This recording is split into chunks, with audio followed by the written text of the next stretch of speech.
Hidden inside your electrical panel is a small switch with an enormous responsibility. Every second, electricity passes through it on the way to your lights, outlets, appliances, and equipment.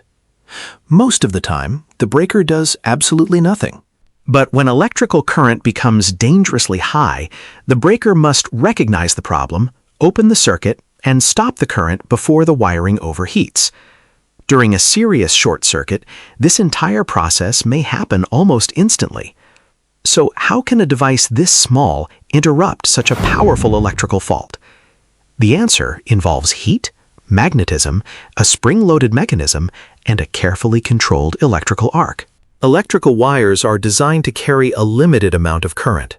When current flows through a wire, its electrical resistance produces heat. Under normal conditions, the heat remains within a safe range. But if too much current continues flowing, the wire can become dangerously hot. Its insulation may soften, melt, or ignite nearby material. A circuit breaker is designed to prevent this by automatically opening the circuit when current exceeds a predetermined level. Unlike a fuse, which must be replaced after it operates, a circuit breaker can normally be reset after the fault has been corrected. However, a standard circuit breaker does not detect every possible electrical danger. Its primary job is protecting wiring and equipment against excessive current. Inside a common residential breaker are two separate protection systems. One responds to a moderate overload that lasts too long. The other responds to the enormous current produced by a short circuit. Electricity enters the breaker through one terminal and travels along a conductive path. That path includes a set of electrical contacts. During normal operation, the contacts are pressed tightly together, allowing current to pass through the breaker and into the protected circuit. The handle on the front allows the circuit to be switched on or off manually, but the handle is only part of the mechanism. Inside the breaker is a spring-loaded latch. When the breaker detects excessive current, the latch releases. Stored energy in the spring forces the contacts apart quickly. This internal trip mechanism is designed to operate independently of the person touching the handle. The breaker also contains a thermal element, a magnetic element, and an arc control structure. Each component has a different job. Together, they allow the breaker to respond differently depending on the severity of the electrical problem. An overload occurs when a circuit carries more current than it was designed to handle, but not necessarily an enormous fault current. For example, operating several high-power appliances from the same branch circuit may create an overload. Inside a thermomagnetic breaker, current passes through or near a bimetallic strip. This strip is made from two metals that expand at different rates when heated. As excessive current continues flowing, the strip becomes warmer and begins bending. If it bends far enough, it releases the breaker's latch. The spring-loaded mechanism then separates the electrical contacts and stops the current. The thermal element does not always trip immediately. A small overload may take considerable time to operate the breaker, while a larger overload causes it to trip more quickly. This is intentional. Some appliances and motors briefly draw additional current when starting. The delay helps prevent unnecessary trips while still protecting the wiring against sustained overheating. A short circuit is much more severe. It can occur when damaged conductors touch and create an unintended path with very low electrical resistance. Because the resistance is so low, the current can rise extremely quickly. Waiting for a bimetallic strip to heat and bend would be too slow. That is why the breaker contains a second protection mechanism. Current passing through a coil creates a magnetic field. During normal operation, this field is not strong enough to trip the breaker. But during a short circuit, the sudden increase in current creates a much stronger magnetic field. The electromagnet immediately pulls an internal armature, releases the latch, and opens the contacts. This is called the magnetic or instantaneous trip. The thermal element protects against sustained overloads. The magnetic element protects against sudden, extremely high fault currents. One breaker therefore uses two different physical principles to recognize two different dangers.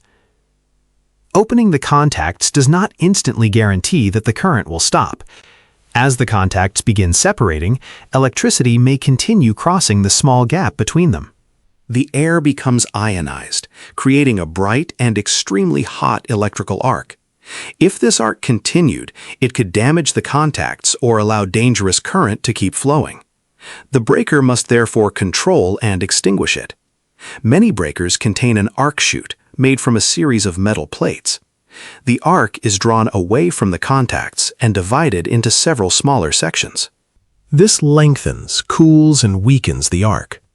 With alternating current, the current naturally passes through zero during every electrical cycle. The breaker uses this opportunity to extinguish the arc and prevent it from forming again. Once the arc disappears, the physical air gap between the contacts provides electrical isolation. The circuit is now open and the dangerous current has stopped. The number printed on a breaker, such as 15, 20, or 30 amps, represents its current rating. It identifies the circuit the breaker is intended to protect. It does not represent the largest fault current the breaker may encounter. During a short circuit, the available current can reach thousands of amps. The breaker's interrupting rating identifies the maximum fault current it can safely interrupt under specified conditions. This is why installing the correct breaker involves more than choosing one with the desired handle rating. The breaker must match the electrical system, panel, voltage, wiring, and available fault current. A breaker with an inadequate interrupting rating could be severely damaged while attempting to clear a powerful fault. Correct circuit protection therefore depends on properly coordinated equipment, not simply installing a switch that fits inside the panel. After a breaker trips, its handle may stop between the fully on and fully off positions. This middle position indicates that the internal mechanism operated automatically. To reset many breakers, the handle must first be moved completely to the off position. This resets the internal latch. The handle can then be returned to the on position. But resetting a breaker does not repair the problem that caused it to trip. If the circuit is still overloaded or shorted, the breaker may operate again immediately. A breaker that repeatedly trips should never be ignored or repeatedly forced back on. The connected equipment and circuit should be inspected safely, preferably by a qualified electrician.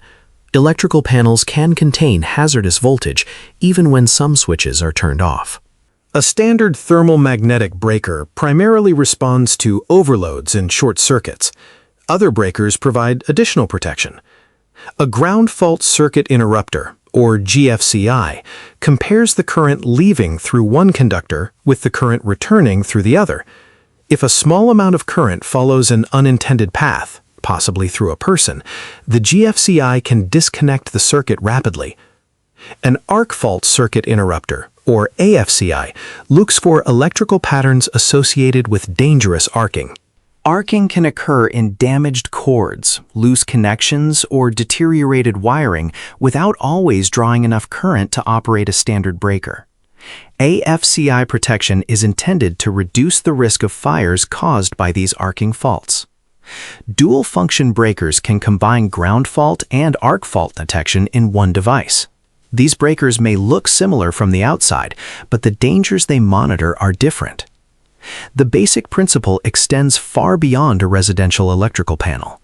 Larger breakers may use adjustable electronic trip units instead of simple bimetallic elements.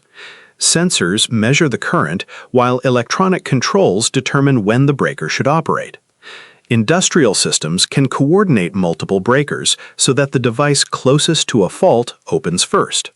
This helps isolate only the damaged section while allowing the rest of the electrical system to continue operating. At much higher voltages, specialized breakers use advanced methods to control the powerful arc created when transmission-level current is interrupted. The equipment becomes larger and more sophisticated, but the objective remains the same: detect an unsafe condition and separate the electrical path safely. A circuit breaker is far more than a reusable switch. During an overload, heat bends a bimetallic element and releases the trip mechanism.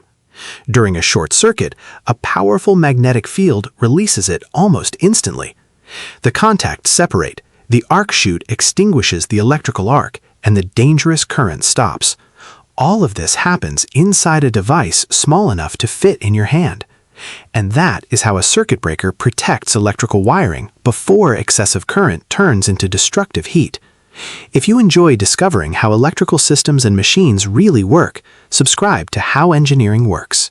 Technical details were checked against current manufacturer and safety guidance from Siemens, Schneider Electric, and UL Solutions.